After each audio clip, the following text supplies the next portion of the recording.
में ऊपर धरती के नीचे और कोई नाम नहीं, केवल यीशु सच्चाई यीशु, उसमें कुछ नहीं। स्वर्ग में ऊपर धरती के नीचे और कोई नाम नहीं, केवल यीशु सच्चाई यीशु, उसमें कुछ नहीं।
मेरे पास ही रहना प्यारे यीशु, मैं तेरे बिना जी ना सकूंगा। मेरे पास रहना प्यारे यीशु, मैं तेरे बिना जी ना सकूंगा।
पास ही रहना प्यारे यीशु, मैं तेरे बिना जी ना सकूंगा।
संदेश को पिता इस सभा को जीवित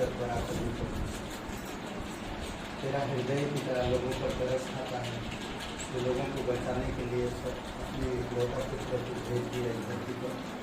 प्रभु यीशु मसीह धन्यवाद देते कि तुम हमारे पश्चाताप के लिए तुम्हें क्रूस पर बलिदान हुआ। आज जो कोई भी तेरा नाम लेगा उद्धार पाता है और मुक्ति पाता है। धन्यवाद देते प्रभु तेरे पवित्र लहू के लिए, धन्यवाद देते तेरे अद्भुत प्यार और अद्भुत वचन के लिए प्रभु, जो आज प्रभु के जीवन को परिवर्तन करता है, लोगों के जीवन में खुशी लेकर आता है। धन्यवाद देते भटके हुए लोगों को कुछ सही मार्ग दिखा देता है, मृतक लोगों को कुछ जीवन देता है, और जो लोग सत्य से भ्रमित थे उनको कुछ सच्चाई को प्रकट करता है। प्रभु को स्तुति महिमा करते धन्यवाद देते यीशु मसीह के नाम से मांगते हैं। हमें मतलब है। और आज क्या बोलते हैं कि कलीसिया है, और जो भी हो परमेश्वर की अनुग्रह है। और अगर आप घर में हैं तो सुरक्षित है, घर पे रहिए। लॉकडाउन है, रविवार का दिन, और हम उम्मीद करते हैं कि आप सभी लोग सुरक्षित हैं। और दूसरी बात है कि यूट्यूब चैनल में ग्रेटर ग्रेस यूट्यूब चैनल में TGF लखनऊ यूट्यूब चैनल में आप संदेश को सुन सकते हैं, और आप लाइक कर सकते हैं, कमेंट कर सकते हैं, और फेसबुक में देख सकते हैं। ठीक है, ग्रेटर ग्रेस फेलोशिप लखनऊ, तो आप उसमें देख सकते हैं संदेश सारे और डिवोशन जो भी आता है। क्योंकि हम लोग अभी डायरेक्ट भेंट में चलेंगे, और भेंट यानी कि दान देना इस तरह से है। परमेश्वर जीवनदाता है, करेक्ट। परमेश्वर जीवनदाता है, वह हमारी सब आवश्यकताओं को पूरा करता है। जो भी चीज़ें हैं हमारी ज़रूरत पड़ती वो पूरा करता है, हमें आनंदमय जीवन देता है। वो जीवनदाता है, हमारी जो ज़रूरतें होती है उन चीज़ों को वो पूरा करता है, और हमें आनंदमय जीवन देता है। इसमें धन संपत्ति की वस्तुएं भी सम्मिलित है, जैसे कि आयुब के जीवन को आप देख सकते हैं। आयुब धर्मी, खरा और सच्चा इंसान था। परमेश्वर ने उसे समृद्धि दिया, सब कुछ दिया था। और आयुब कहता है पहला अध्याय वचन 21 में, मैं अपनी माँ के पेट से नंगा निकला और वही नंगा लौट जाऊंगा। यहोवा ने दिया और यहोवा ही ने दिया, यहोवा का नाम धन्य है। आयुब के जीवन को हम देख सकते, परमेश्वर सब कुछ दिया और परमेश्वर सब कुछ लिया। और 5वां अध्याय आयुब के वचन 19 में कहता है, वह मुझे 6 विपत्तियों से छुड़ाएगा, वरन 7 से भी तेरी कुछ हानि ना होने पाएगी। अद्भुत है ये परमेश्वर, हमें विपत्तियों से भी छुड़ाता है, चाहे 6 हो चाहे 7, वो हमें कोई चीज़ की हानि होने नहीं देता। मत्ती का 6:26 से लेकर 30 में जब यीशु मसीह बातें कर रहा, पहाड़ी उपदेश दे रहा, और उस समय हम देखते कि आकाश के पक्षियों को देखो, वे ना बोते ना काटते हैं और ना खेतों में बटोरते हैं, फिर भी तुम्हारा स्वर्गीय पिता उनको खिलाता है। क्या तुम उनसे अधिक मूल्य नहीं रखते? हम लोग पक्षियों से, जंगली पौधों से हम मूल्यवान हैं। परमेश्वर हमारा ध्यान रखता है, परमेश्वर हमारा जीवन दाता है, परमेश्वर हमारी ज़रूरतों को पूरा करता है। अगर पक्षियों की ज़रूरतों को पूरा कर सकता, जानवरों की ज़रूरतों को पूरा कर सकता, तो हमारे भी ज़रूरतों को पूरा करेगा, और करता भी है। इसीलिए बहुत ज़रूरी है कि हमें चंचल धन के पीछे नहीं जाना चाहिए, और ना चंचल धन पर आशा नहीं रखना चाहिए। हमें परमेश्वर पर भरोसा रखना चाहिए, क्योंकि वही हमें सब चीज़ों का जुगाड़ करता, प्रोवाइड करता है, और हमें हर चीज़ जो हमारी ज़रूरत होती है, आवश्यकताएं होती है, उनको पूरा भी करता है। पहला तिमोथेयुस 6:17 में परमेश्वर पर जो हमारा प्रभु सुख के लिए सब कुछ बहुतायत से देता है, हमें उस पर आशा रखना चाहिए, चंचल धन पर हमें आशा रखना नहीं चाहिए। याकूब का 1:17 में कहता है कि अच्छा वरदान, हर एक अच्छा वरदान और हर एक उत्तम दान ऊपर ही से आता है, ना तो उसको बदला जा सकता है। जब परमेश्वर आपको ब्लेसिंग करेगा तो वो करेगा, उसको कोई नहीं बदल सकता और ना कोई उसको मिटा सकता है। परमेश्वर सच्चा है और परमेश्वर जीवित है, परमेश्वर जीवन देता है, हमारी ज़रूरतों को पूरा करता है और हमें आनंदमय जीवन देना चाहता है। आइए हम इस भेंट के लिए प्रार्थना करें। पवित्र और जीवित और पराक्रमी परमेश्वर, हम धन्यवाद देते इस भेंट के लिए, तेरी दया और कृपा के अनुसार जो उपाय कर प्रभु। तू राजा है, तू प्रभु है, तू सच्चा है, तू धीरजमंद परमेश्वर है, तू विश्वास योग्य परमेश्वर है, तू हमारी जरूरतों को पूरा करता है, तो हमारा ध्यान रखता है। तेरा हृदय हम पर हमेशा है। आज तो हमें यही समझाने के लिए कहता कि चंचल धन पर आशा मत रखो, मुझ पर भरोसा रखो। मैं तुम्हारी ज़रूरतों को जानता हूँ और मैं ठीक समय पर तुम्हारी ज़रूरतों को पूरा करूँगा। प्रभु, आज दुनिया कैसा भी हो, पर आप हमारे साथ प्रेम, नम्रता, तरस के साथ व्यवहार करते हो। धन्यवाद देते हैं, आपकी स्तुति महिमा करते हैं। अभिषेक करो इस भेंट में, तेरे चरणों पर रखो। यीशु मसीह के नाम से मांगते हैं, आमीन।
उद्धार की खुशी के ऊपर बात कर रहे हैं और हम लोग 3 पाठ लूका का 15 अध्याय में है और 3 पाठ है पाने की खुशी, वापस आने की खुशी, क्षमा करने की खुशी।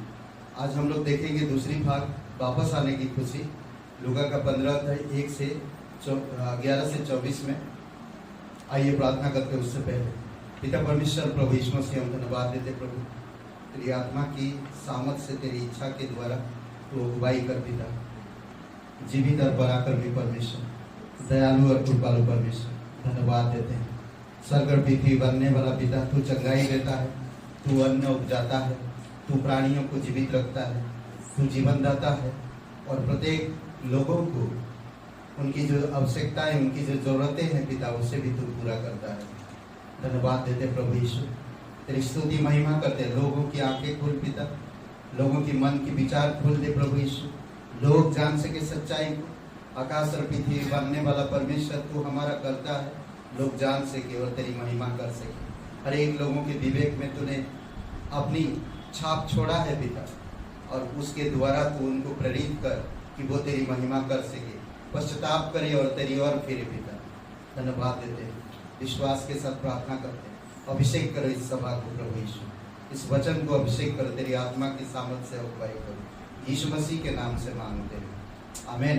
ओके, आज आप लोग पढ़ सकते कोई लूका का 15 अध्याय 11 से 24।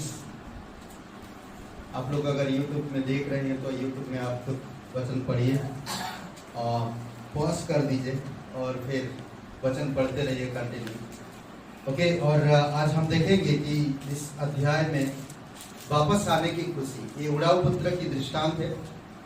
हम इस कहानी को उड़ाऊ पुत्र का दृष्टांत कहते हैं। उड़ाऊ का अर्थ बर्बाद करना, उड़ाऊ का अर्थ है बर्बाद करना। ओके, और लूका के 15 अध्याय में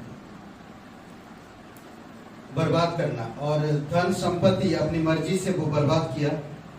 यहाँ प्रेमी पिता का भी दृष्टांत भी कहा जा सकता है, क्योंकि यह पुत्र के पापीपन की अपेक्षा पिता की अनुग्रहकारिता पर अधिक जोर डालता है। पिता का जो प्रेम है, पिता का जो अनुग्रहकारिता है, उस पर ज्यादा, उस पिता का दिल को दिखा रहा है यहाँ पर। तो ये पिता का भी दृष्टांत कहा जा सकता, प्रेमी पिता का दृष्टांत भी कहा जा सकता। पहले 2 दृष्टांतों में हम लोग भेड़े की रखवाले और उस स्त्री के विपरीत चीजों को देखें। विपरीत, पिता बाहर जाकर पुत्र को नहीं खोजता। भेड़ रखवाला जो भेड़ खो गया था और बाहर जाकर वो ढूंढने लगा, स्त्री सिक्का खो गया था और वो खोजने लगा। पर यहाँ पर हम देखते हैं दृष्टांत में पिता बाहर जाकर पुत्र को खोजता नहीं खोजता है, परंतु उसके पिता के भलेपन की स्मृति थी कि उस पुत्र को पश्चाताप और क्षमा तक ले आए। उसको याद था, उसको इतना प्यार था, उसको यकीन था कि पुत्र बेटा उसका खुद पश्चाताप करेगा और वो वापस आएगा। रोमियो का 2 अध्याय वचन 4 में कहानी में छोटा लड़का 3 अनुभवों पर ध्यान देते हैं हम। ये जो दृष्टांत है, इस छोटे बेटे का 3 अनुभवों पर हम ध्यान देंगे। थोड़ा धीरे धीरे जाएंगे, आप समझिए, वचन को खुद पढ़िए और आपको पता चलेगा। सबसे पहली बात, विद्रोह। बहुत दूर देश चला गया। वचन 11 से 16 में कोई पढ़ेगा? 11 से 16 वचन। फिर उसने कहा, किसी मनुष्य के 2 पुत्र थे। उनमें से छोटे ने पिता से कहा, हे पिता, संपत्ति में से जो भाग मेरा हो वह मुझे दे दीजिए। उसने उनको अपनी संपत्ति बांट दी। बहुत दिन न बीते थे कि छोटे पुत्र सब कुछ इकट्ठा करके दूर देश को चला गया और वहाँ कुकर्म में अपनी संपत्ति उड़ा दी। जब वह सब कुछ खर्च कर चुका तो उस देश में बड़ा अकाल पड़ा और वह कंगाल हो गया। इसलिए वह उस देश के निवासियों में से एक के यहाँ जा पड़ा। उसने उसे अपने खेतों में सूअर चराने के लिए भेजा और वह चाहता था कि उन फलियों से जिन्हें सूअर खाते थे अपना पेट भरे, और उसे कोई कुछ नहीं देता था। ओके, तो विद्रोह दूर देश चला गया। यहूदी व्यवस्था के अनुसार एक बड़ा जो पुत्र होता है दूसरे पुत्रों से दोगुना मिलता था।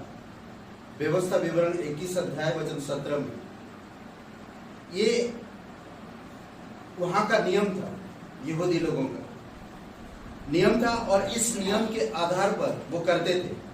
अगर कोई पुत्र अपनी संपत्ति पिता से संपत्ति मांगता है तो ये लज्जाजनक बात समझा जाता था और गलत मानते थे।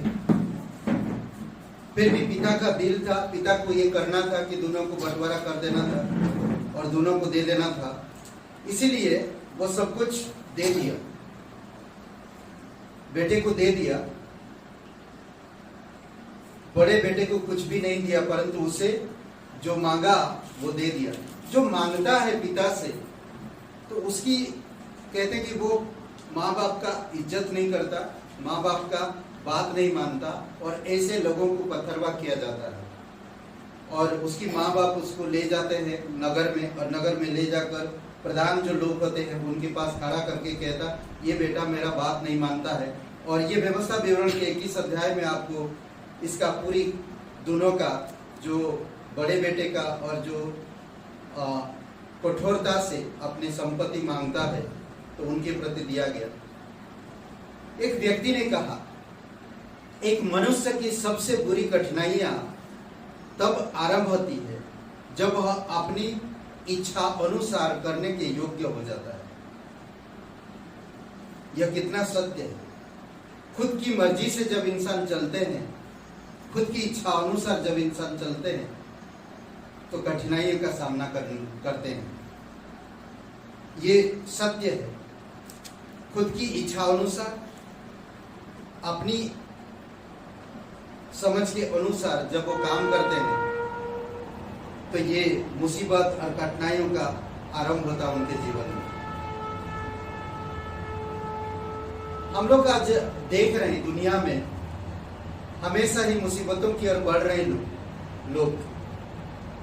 जब भी हम लोगों से अधिक वस्तुओं का मूल्य समझते, वस्तुओं से ज्यादा वस्तुओं को मूल्य समझते, कर्तव्य से अधिक मनोरंजन और आशीषों से हमारे घर में अपने अधिक उन चीजों के बारे में सोचते हैं जो घर से खुशी जो नहीं मिलता वो बाहर मिलेगा, और हमारे नगर में जो खुशी नहीं मिलता वो दूसरे शहर में मिलेगा।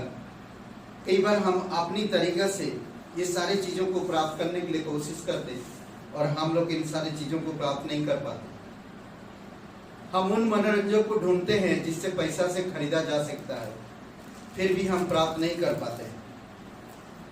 लूका के 12 अध्याय में यीशु मसीह एक दृष्टांत कहता, वहां पर यीशु मसीह ने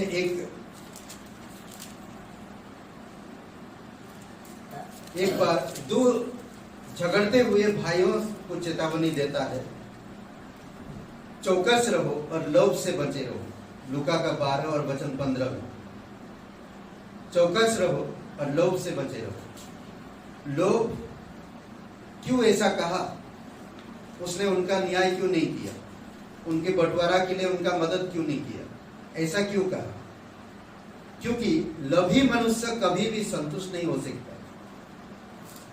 चाहे जितना भी वह पाले, और एक असंतुष्ट हृदय एक निराशाजनक जीवन पहुंचाता है। अगर लोभ है हमारे पास, लोभ के कारण हम संतुष्टि नहीं हो पाती, असंतुष्टि और निराशा में पड़ते हैं। उड़ाऊ पुत्र ने बड़ी कठिनाई से सीखा। कठिनाई जब उसके जीवन में आया तभी उसने सीखा कि अब उन वस्तुओं का आनंद नहीं ले सकते जिन्हें पैसे खरीद सकता है। वो समझ गया कि मैं पैसों के द्वारा उन आनंद को प्राप्त नहीं कर पाऊंगा। यदि आप उन बातों को अनदेखा करते जिन्हें पैसा नहीं खरीद सकता, जो चीजों से हम पैसों के द्वारा खरीदना चाहते हैं, जो पैसों के द्वारा नहीं खरीदना चाहते, उन चीजों को अनदेखा कर देते हैं कई बार। इसीलिए बहुत जरूरी है कि हमको समझना और जानना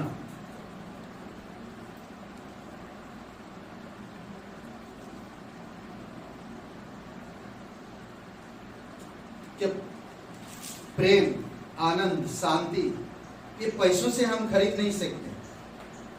मनोरंजन, दूरदेश, विद्रोह, ये सारी चीजें हम खरीद सकते हैं, पर इसमें भी वो आनंद नहीं मिलता अपनी इच्छा अनुसार। दूरदेश एक ऐसा शब्द है जो आवश्यक रूप से एक स्थान, सुदूर स्थान नहीं जा सकता, आपको यात्रा करके जाना है, यानी कि कीमत चुकाना पड़ेगा। जब आप जाओगे तो कीमत चुकाना पड़ेगा, और ऐसे नहीं जा सकते, उसके लिए आपको कीमत देना पड़ेगा। दूर देश सबसे पहले हमारे मन में होता है। हम विद्रोह जब कर लेते हैं, हम अलग होना चाहते हैं। आज शैतान में हम देखते हैं लोगों को अलग रखना चाहता है, जिसको कहते हैं हम लोग ना इंसोलेशन, क्या बोलते हैं, आइसोलेशन, ओके, उसमें रखना चाहता ताकि लोग एकांत में रहे और अलग रहे, परिवार से दूर, संगति से दूर, लोकल जो कलीसिया उससे दूर। शैतान भी आज इस प्रकार से करना चाहता है। छोटा बेटा अपने घर से दूर, अपने पिता से, अपने बड़े भाई से अलग, अपनी स्वतंत्रता का आनंद उठाने का सपना देखा था। यदि भेड़ मूर्खता के कारण खो गया और सिक्का असावधानी के कारण खो गया, तो पुत्र अपनी इच्छा से खो गया। अपनी इच्छा से भेड़ अपनी मूर्खता के कारण खो गया था, सिक्का असावधानी के कारण खो गया था, पुत्र अपनी इच्छा से खो गया था। वह मनमानी करना चाहता था, इसीलिए उसने अपने पिता के विरुद्ध विद्रोह किया और अपने पिता का दिल तोड़ा। दूर देश में जीवन नहीं था, दूर देश में जीवन नहीं था जिसकी उसने अपेक्षा किया था, मतलब कि इच्छा रखा था। उसने संसाधन समाप्त हो गया, यानी कि जो भी उसके पास बैलेंस था या जमा करके रखा था, सब कुछ समाप्त हो गया। उसके मित्र ने उसे छोड़ दिया, एक अकाल पड़ा और लड़के को विवश होकर एक अजनबी के लिए काम करना पड़ा, जो कि अपने पिता के घर में खुद करना नहीं चाहता था काम। वो एक पिता के साथ रहकर पिता का हाथ नहीं पटाना चाहता था, परंतु यहाँ पर एक अजनबी के पास जाकर वो काम करने के लिए तैयार हो गया। इसीलिए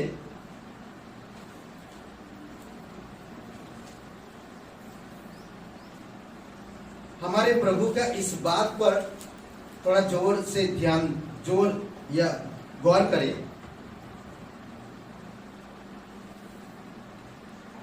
जोर देने का तरीका है, जो कि पाप वास्तव में उनके जीवन में करता है, जो पिता की इच्छा का तिरस्कार करते हैं। पाप स्वतंत्रता की प्रतिज्ञा करता है, आजादी की प्रतिज्ञा करता पाप, परंतु गुलामी ले आता है। यूहन्ना का 8:34 में गुलामी को लेकर आता है। वो आपसे वादा करेगा कि मैं तुम्हें आजाद करूंगा। पाप हमेशा आपको आजाद करना चाहता, परंतु अंत में उसका नतीजा आपको गुलामी में ही रखेगा। वह सफलता की प्रतिज्ञा करता है, परंतु असफलता लाता है। वह जीवन की प्रतिज्ञा करता है, परंतु पाप की मजदूरी तो मृत्यु है। रोमियो का 6:23। वो आपको जीवन का प्रतिज्ञा करता है, परंतु पाप की मजदूरी ले आता है, जिसको कहते हैं हम मृत्यु। लड़के ने सोचा कि वह अपने आप को ढूंढ लेगा या स्थिर कर लेगा या एक ऐसा सक्सेस सफल व्यक्ति बनाएगा, परंतु असफल हो गया। उसने केवल अपने आप को खो दिया। जब परमेश्वर हमारे जीवन से बाहर कर दिया जाता है या हमारे जीवन से परमेश्वर बाहर हो जाता है, तो हम भी गुलामी में फंस जाते हैं या उन मनोरंजन को ढूंढते हैं जो हमें गुलामी की ओर ले जाना चाहता है। इसीलिए बहुत जरूरी है कि हमको समझना और जानना कि अपनी मर्जी से चलना कितना खतरनाक हो सकता है।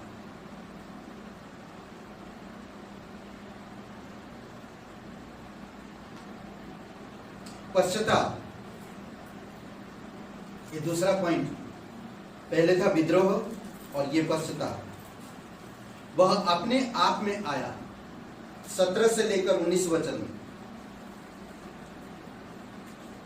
जब वह अपने आपे में आया, तब कहने लगा, मेरे पिता की कितनी ही मजदूरों को भोजन से अधिक रोटी मिलती है, मैं यहाँ भूखा मर रहा हूँ। मैं अब उठकर अपने पिता के पास जाऊँगा और उससे कहूँगा कि पिताजी, मैंने स्वर्ग के विरुद्ध में और तेरी दृष्टि में पाप किया है। अब इस योग्य नहीं रहा कि तेरा पुत्र कहलाऊं। मुझे अपने एक मजदूर के समान रख ले। ओके, तो पश्चाताप, वह अपने आप में आया। पश्चाताप करने का अर्थ अपना मन परिवर्तन करना। उसने मन को बदल दिया। वो देखा कि यहाँ पर असफल, भूखमरी और अलगाव है। यहाँ पर मैं संतुष्ट या ठीक नहीं हो सकता, यहाँ पर मैं सक्सेस नहीं हो सकता। ठीक यही उस जवान मनुष्य के लिए, जबकि वह सुअरों की देखभाल कर रहा था।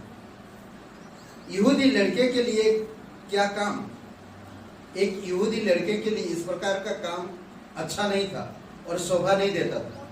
इसीलिए वह अपने आप में आया। सुअरों की काम, इतना नीचे गिरूंगा मैं, तो उसको रिकॉग्नाइज हुआ कि मेरे पिता के घर में नौकर चाकर भी इस प्रकार की हालात में नहीं रहते। तो इसका मतलब कि मेरे पिता बेस्ट है, मैं गलत हूं।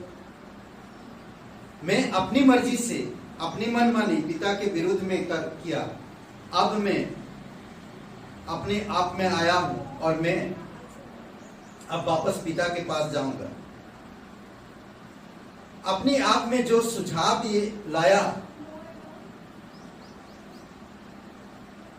ये उसके लिए ये सुझाव एक बड़ा सफलता और बड़ा एक शांति और बड़ा एक सुकून लाने वाला था। जब हम अपनी मर्जी को त्याग कर परमेश्वर की इच्छा की ओर हम चलने लगते हैं या परमेश्वर की वचन के अनुसार, तो हमें संतुष्टि और आशावान बनाता है और सफलता की ओर ले जाता है।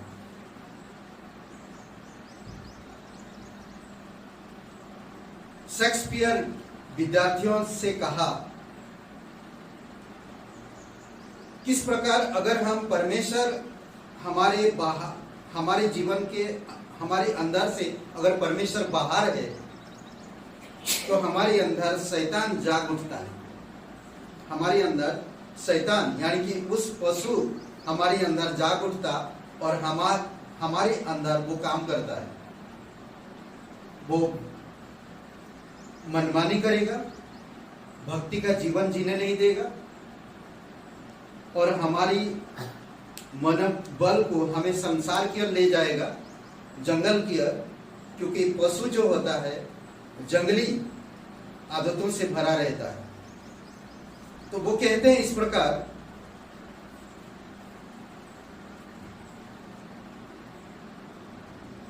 मनुष्य के स्वभाव के विरोधाभास का वर्णन करते हैं। मनुष्य क्या कमाल की चीज है, तर्क में कितना कुलीन, मन की शक्ति में कितना अनंत, आकृति में चलने में कितना स्पष्ट और प्रशंसनीय, क्रिया में कितना एक स्वर्गदूत के समान, समझ में कितना एक ईश्वर के समान। इस तरह से वो बात करते हैं। और दूसरा कहते हैं, जब वह सर्वोत्तम है तो वह एक मनुष्य से कुछ अधिक बुरा है, और जब वह सर्वाधिक बुरा है तो वह एक पशु से कुछ अधिक अच्छा है। इस तरह से कहते हैं। जब लड़का अपने और अपनी स्थिति के विषय में अपना मन परिवर्तन किया तो वो समझ गया और जान गया कि मैं अब किस हाल में हूं। पिता एक उदार मनुष्य था, वो जान गया मेरा पिता किस प्रकार के स्वभाव रखते हैं, वो जान गया मेरा पिता लोगों के प्रति कितना प्रेम और तरस और उदारता है। इसीलिए वो समझ गया, अब वो लौटना चाहता, अब वो आना चाहता। परमेश्वर का वचन, जब हम ज्यादा पाप करने लगते हैं तो परमेश्वर का वचन हमें उस अनुभव को हमारे अंदर प्रकट करता, ताकि हम उससे परिवर्तन होकर वापस आ सकें। यदि उस लड़के ने केवल अपने विषय में सोचा होता, उसकी भूख, उसकी घर की याद, उसका अकेलापन, वह हताश हो जाता। परंतु उसकी दुखद परिस्थितियों ने उसे पिता को एक नई रूप में देखने की साहस दिलाया या मदद किया। यदि उसका पिता नौकरों के लिए इतना अच्छा रख सकता है या सोच सकता है, तो सोचिए कि वो अपने बेटे को कितना सुंदरता से रखता है। इसीलिए आज परमेश्वर अपने पुत्र को भेजकर इस धरती पर उद्धार देने के लिए, मुक्ति देने के लिए, परमेश्वर से मेल मिलाप करने के लिए, अपने से मेल मिलाप कराने के लिए हमें पापों से छुड़ाना चाहता है। दूसरा कुरिन्थियों का 7:10 में कहता है, अगर वह रुक जाता तो शायद पश्चाताप का अनुभव ही नहीं कर पाता। अगर वो रुक जाता, सच्चा पश्चाताप इच्छा, मन और भावनाओं से संबंधित में आता है, और वो उठा जाऊंगा ये कहा। जब उसने पश्चाताप का निर्णय लिया तो उसने उठा, अब मैं यहां नहीं रहूंगा, मैं पिता के पास जाऊंगा। उसका प्रस्ताव बहुत अच्छा था कि वो समझ गया और जान गया और नम्रता में आया और अपने पिता को याद किया। प्रेरितों के काम 11 अध्याय। परमेश्वर हर किसी को तरस खाता है, बचाना चाहता है और छुड़ाना चाहता है। 11 वचन 18 में पश्चाताप वास्तव में परमेश्वर का कार्य है। वो लोगों के जीवन में पश्चाताप लेकर आता है, जिस तरह पुत्र के जीवन में लेकर आया। परमेश्वर की आज्ञा मानेगा और यीशु मसीह पर उद्धार के निमित्त विश्वास लाएगा। प्रेरितों के काम 20:21 में। तीसरा पॉइंट हम देखते हैं, आनंद मनाते हुए वह पिता के पास आया। 20 से लेकर 24 वचन। तब वह उठकर अपने पिता के पास चला। वह अभी दूर ही था कि उसके पिता ने उसे देखकर तरस खाया और दौड़कर उसे गले लगाया और बहुत चूमा। पुत्र ने उससे कहा, पिताजी, मैंने स्वर्ग के विरुद्ध में और तेरी दृष्टि में पाप किया है और अब इस योग्य नहीं रहा कि तेरा पुत्र कहलाऊं।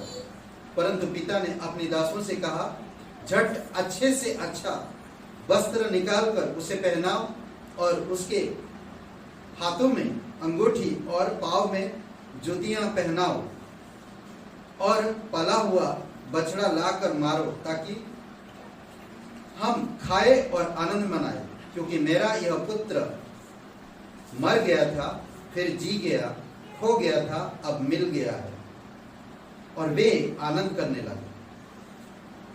ओके, यहां पर यीशु ने शास्त्रियों और फरीसियों की दोषारोपण को उत्तर दिया। वचन 2 15 अध्याय का वचन 2 में जो शास्त्री लोग दोष लगा रहे थे उसका उत्तर दे दिया उसने।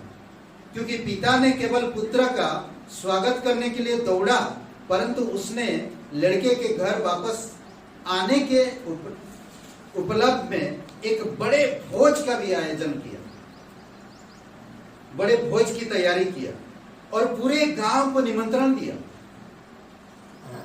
और बुलाया। पिता ने छोटे को अपना अंगीकार समाप्त भी नहीं किया होगा ना, पूरा बातें भी पूरा कंप्लीट किया नहीं होगा, उसने उसको बोलने भी नहीं दिया होगा। पिता ने जब उसको मिला उसके तरफ दौड़ के गया और उसे क्षमा कर उत्सव का आरंभ करने का आदेश दे दिया। अद्भुत पिता है, अद्भुत है। यहां पर हम कुछ चीजें सीख सकते हैं और जान सकते हैं। पिता हमारे लिए स्वर्गीय पिता के रूप का चित्रण करता है, यानी कि पिता का जो प्रतीक है हमारे स्वर्गीय पिता का चित्रण करता है। उन पापी की ओर जो पश्चाताप करते हैं वह दया और अनुग्रह का धनी है। इफिसियों का 2 अध्याय 1 से 10 में उनके लिए अपने प्रेम में महान है। दया अनुग्रह में वह धनी है, प्रेम में महान है। उसके पुत्र के क्रूस पर बलिदान के कारण चाहे कोई भी प्रचारक या गायक दावा करे, हम परमेश्वर के प्रेम के कारण नहीं बचाए गए। अगर कोई कहता है कि हम परमेश्वर के प्रेम के द्वारा नहीं बचाए गए हैं, परमेश्वर वास्तव में संसार से प्रेम करता है। सही में परमेश्वर संसार में प्रेम करता है। समस्त संसार का उद्धार नहीं हुआ है, हम परमेश्वर के अनुग्रह से उद्धार प्राप्त करते हैं। और अनुग्रह वह प्रेम है जो कीमत चुकाता है। अद्भुत है। पूर्व में, यानी कि पूर्व में जहां पर यीशु का पालन पोषण जन्म हुआ, यहूदी लोगों में जो बूढ़े लोग होते हैं दौड़ते नहीं है, दौड़ के जाते नहीं है। पिता ने अपने पुत्र से मिलने के लिए दौड़ा। क्यों दौड़ा? एक सही स्पष्ट कारण था उसके प्रति प्रेम और उस प्रेम का प्रदर्शन करने की। जो उसके प्रति प्रेम था और उस प्रेम को दिखाने के लिए।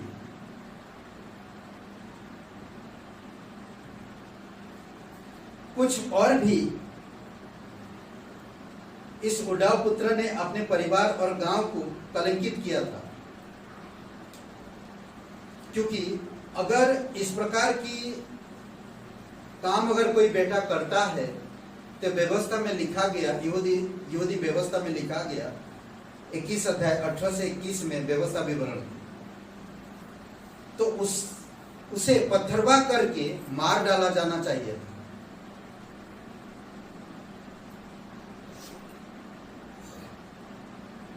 यदि पड़ोसी उसे पथरवा करना आरंभ कर देते तो पिता जो उसे प्यार कर रहा था उसे उसके चोट लगती थी और वो शायद पिता के पास नहीं पहुंच पाता और हो सकता लोगों की पथरवा के कारण वो उसके सामने ही दम तोड़ देता है। तो इसी कारण से पिता ने दौड़ के गया पुत्र की ओर और उसको गले लगाया, उसको बोलने भी नहीं दिया, उसको क्षमा किया ताकि लोग पिता के प्यार को देखे, पुत्र की जो गलती था उसके लिए न्याय ना करे, पत्थर ना मारे और उसको छोड़ दे। कितना अच्छा दिखा रहा है यहाँ पर, यीशु ने हमारे लिए क्रूस पर किया जो चीजें, यहाँ पर वो चीजें दिखा रहा है। अंत करने से पहले एक बातें यहाँ पर मैं बताना चाहता जो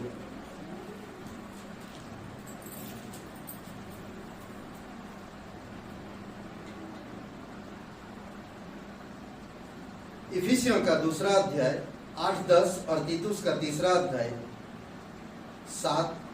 अध्याय 3 से 7 में वह सब कुछ छोटे बेटे ने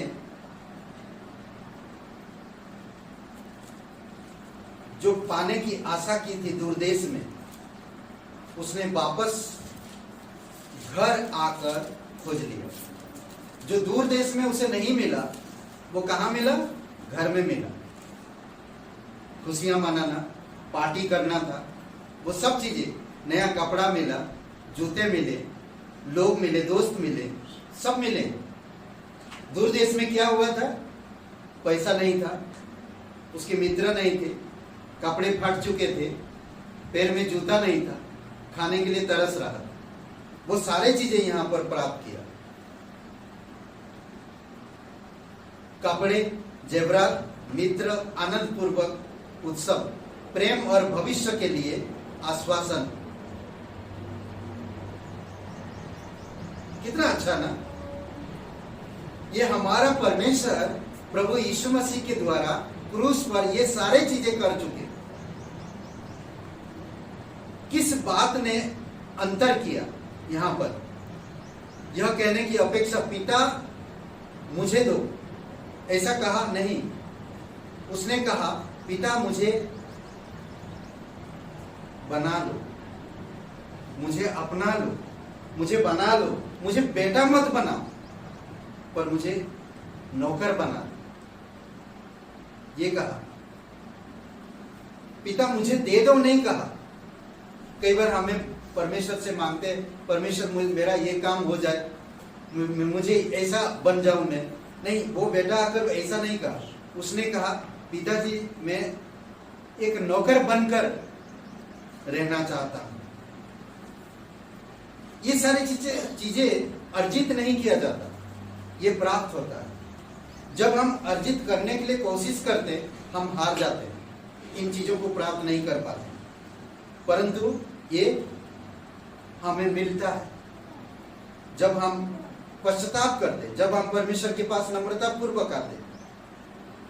वह नौकर बनने की भी तत्पर था। पिता ने उसे अपनी क्षमा अर्जित करने के लिए नहीं कहा। उसे कहा तू क्षमा मांग, मैं क्षमा कर दूंगा, तूने बहुत गलत किया, ऐसा पिता ने नहीं कहा। चाहे कितने भी अच्छे कर्म हम करें, वे हमारे पापों से हमारा उद्धार नहीं कर सकते। कितने भी हम अच्छे कर्म कर लें, हमारे पापों से हमें उद्धार कभी नहीं कर सकते। इफिसियों का 2 अध्याय 8 से 10, तीतुस 3 अध्याय 3 से 7 में उस उड़ाऊ पुत्र ने पीड़ित होने का अर्थ सीख लिया था। पीड़ित होने का मतलब है कि उसने बहुत कुछ सीख लिया। कई बार हम पीड़ित होते हैं, हम लोग बहुत सारी चीजें सीखते हैं। अय्यूब पीड़ित हुआ पर बहुत सारी चीजें सीखा उसने। वापस आकर घर में उसने करुणा का अर्थ को खोजा, दया, तरस, इस अर्थ को खोजा। अंगूठी पुत्र का प्रतीक था, सर्वोत्तम वस्त्र पिता के परिवार में वापस स्वीकार कर लिए जाने का प्रमाण था। उत्पत्ति का 41 अध्याय में जब यीशु प्रधानमंत्री बना मिस्र में, तो उस समय नौकरों को कभी भी उत्तम वस्त्र नहीं दिया जाता था या अंगूठी नहीं पहनाया जाता था। तो इसका मतलब बेटे ने कहा था कि मैं मुझे नौकर बना दूं, परंतु उसका पिताजी उसे अपना पुत्र ही माना, उसे एक अधिकार दिया, जिस तरह मिस्र का राजा ने यूसुफ को अधिकार दिया था 41 और वचन 42 में, और एसाया 61 वचन 10 में, दूसरा कुरिन्थियों का 5वां अध्याय वचन 21 में। नौकर अंगूठी, जूते या बहुमूल्य वस्त्र नहीं पहनते थे। भोज पिता का अपने आनंद को दर्शाने और उसे दूसरों के साथ बांटने का एक तरीका था। अंगूठी पुत्र का प्रतीक था, कपड़े परिवार में वापस स्वीकार कर लिए जाने का प्रमाण था, और तीसरा क्या, भोज आनंद को दर्शाते हुए दूसरों के साथ बांटने का तरीका। लड़के साथ व्यवस्था अनुसार व्यवहार किया, लड़के के साथ। भजन संहिता में हम लोग कुछ वचन पढ़ते हैं, भजन संहिता 103 10 से 14। तो एक सब यात्रा होती, ना कि एक भेजा, या कभी कभी अगर कोई बोलते ना कि निराश हो गया, मर जाता है, तो क्या क्या कैसे वो लोग शोक यात्रा मनाते हैं, ना कि बड़ा पार्टी मनाते हैं। यह कितना सुंदर एक चित्रण है, हम लोग भजन संहिता 103 और वचन 10 से 14 में पढ़ते हैं, देखते हैं। 103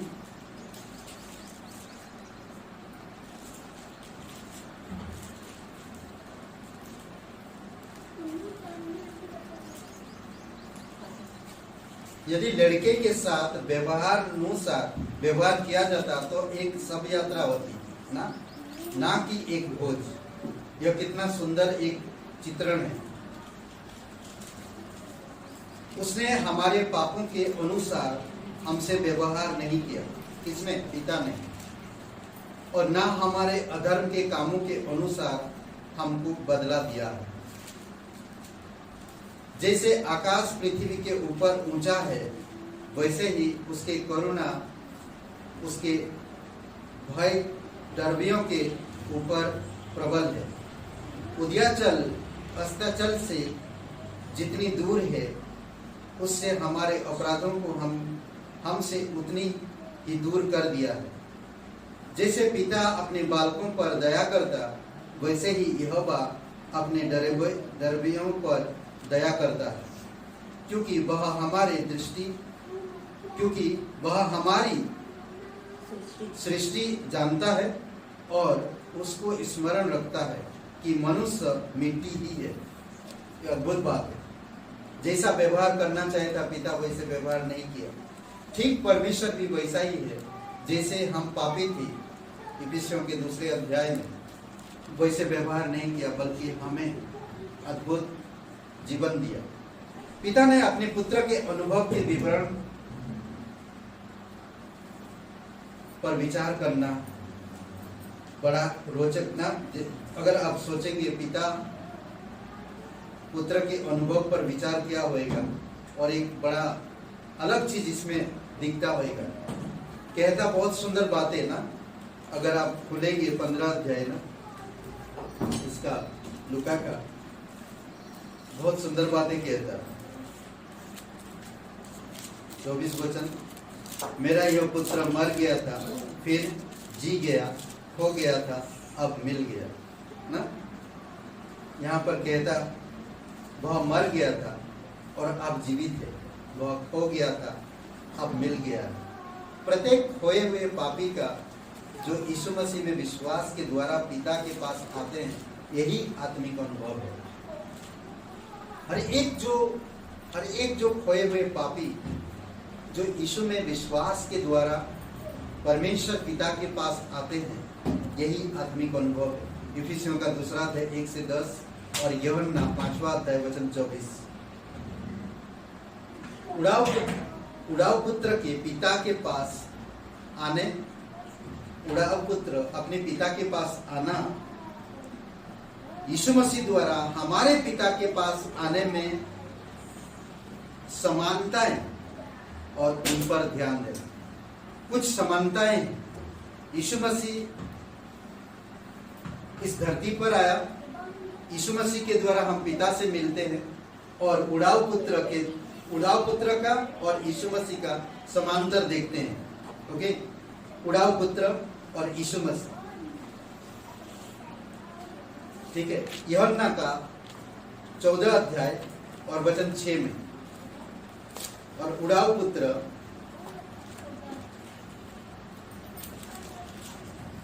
लूका का 15 अध्याय 24 वचन, 17 वचन, फिर 24 वचन। ये 3 बातों में हम 3 चीजें देखेंगे समानता, ठीक है। उड़ाऊ पुत्र और मसीह। उड़ाऊ पुत्र खो गया था, वचन 24 में यीशु मसीह कहता, मार्ग मैं हूं।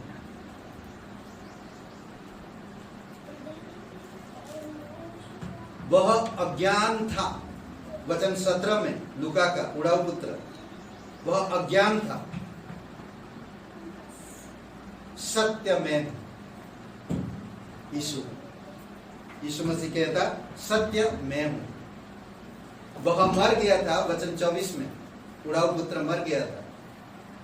यीशु मसीह कहता, मैं जीवन हूं। ये समानता है। पिता के पास आने का एक ही मार्ग है, दूसरा कोई मार्ग नहीं, एक ही मार्ग है, और वह यीशु मसीह में विश्वास के द्वारा। क्या आप घर वापस आ गए? जी, हम घर वापस आ गए। जो इंसान यीशु पर विश्वास करता वो घर वापस आ गए। आज बहुत सारे लोग घर वापस आने के लिए प्रयास करते पर आ नहीं पाते। बहुत सारे परिवार, बहुत सारे घर परिवार, बिछड़े हुए लोग आपस आने के लिए कोशिश करते, वापस नहीं आ पाते। अब लोग फिल्मों में, तमाम चीज़ों में, सीरियलों में, उपन्यासों में पढ़े हुए हैं, जब इंसान एक गलत जगह या आतंक के बीच में चला जाता है तो वापस नहीं आ सकता। परंतु उड़ाऊ पुत्र ऐसे जो दूर देश चला गया, सब कुछ कुकर में उड़ाने के बावजूद भी वो वापस अपने घर आया और घर में आकर अद्भुत पार्टी मनाई। आज गलत मार्ग में लोग चले जाते हैं और अपने अपने अपने आप को नुकसान पहुंचाते हैं, परमेश्वर को अपने जीवन से बाहर कर देते हैं। पैसों से उन चीज़ों को खरीदना चाहते हैं जो पैसों से खरीदा जा सकता है, फिर भी प्राप्त नहीं होता है, और जो पैसों से खरीदा नहीं जा सकता उनसे वो दूर हो जाते हैं। इसीलिए बहुत जरूरी कि हम परमेश्वर के साथ रहें, हम भ्रमित ना रहे, हम खो ना जाए, हम अज्ञान ना रहे, हम मर ना जाए। यीशु मार्ग, सत्य, जीवन यीशु है। यीशु पर भरोसा रखें और हम उस पर अमल करें, आगे बढ़े। आइए प्रार्थना करें। घर वापस आने की खुशी में पार्टियां हुई ना, खुशियां मनाई गई, मीट पूरे बिरयानी बनाए, अद्भुत। पिता परमेश्वर, हम धन्यवाद देते, आपकी स्तुति महिमा करते, धन्यवाद देते उस पवित्र लहू के लिए, प्रत्येक मनुष्य के लिए। प्रभु, आपने क्रूस पर जीवन दिए, जो कोई भी तेरा नाम लेता वो उद्धार पाएगा। कोई भाई बहन आप इस वचन को सुन रहे हैं, आपने पहले कभी विश्वास नहीं किया, आज आप मौका है, आप यीशु के नाम पर विश्वास कर सकते।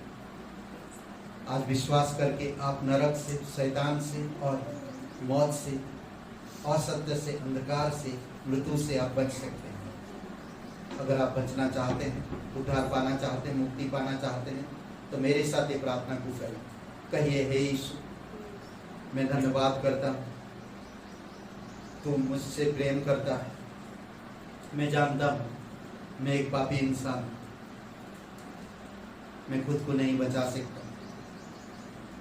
मैं धन्यवाद करता कि तू मेरे अपराधों के कारण गुनाहों के कारण तू मेरा दंड अपने ऊपर लेकर तू क्रूस पर बलिदान हुआ।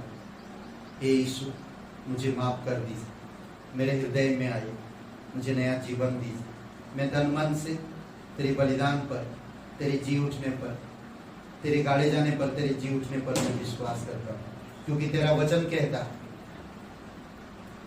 जो कोई प्रभु का नाम लेगा वो उद्धार पाएगा।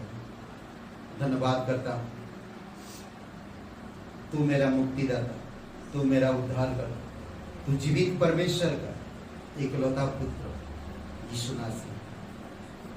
धन्यवाद देता हूँ, यीशु के नाम से मांगते, आमीन।